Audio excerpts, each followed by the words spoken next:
Hi everybody, I wanted to go over today a little video about how to do day-to-day maintenance on your cast iron frying pans.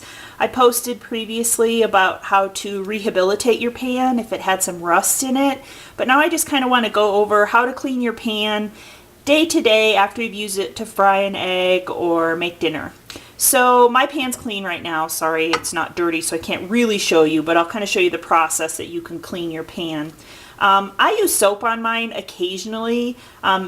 Per the last video, you can tell soap and a lot of water leads to rust, so I wouldn't recommend using soap all the time.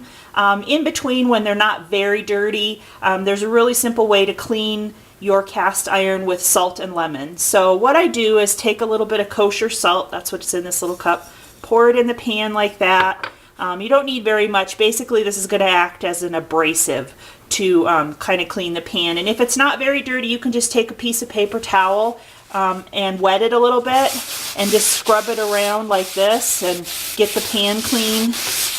If you feel like your pan's a little dirty and it needs just a little bit more than some salt and you're tempted to use soap on it, try a cut lemon. Take your lemon, cut it in half like this, and I even kind of cut them in quarters like this sometimes. And then you can use this to scrub around the pan like this. And then when it's in a quarter, you can kind of get up in the edges and in the cracks and go all the way around.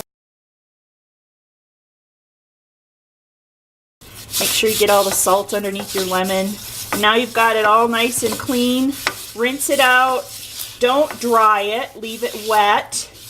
I'm going to go rinse this really quick and then I'll show you how to season it up again to make it ready for the next time you want to use it. Okay, now I've rinsed my pan out. You can see it's pretty wet. I don't dry it out. I want to dry it with heat. You can see I've got the burner on underneath my pan here.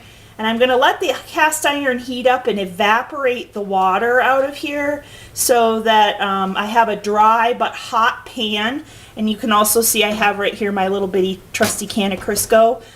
If you use raw cast iron like this, you have to have this in the house.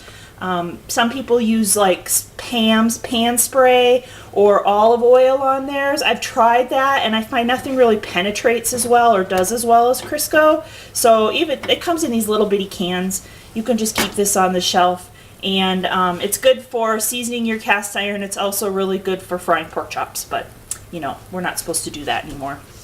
So you can kind of see inside my pan the puddles of water are disappearing as it heats up and it's drying out here.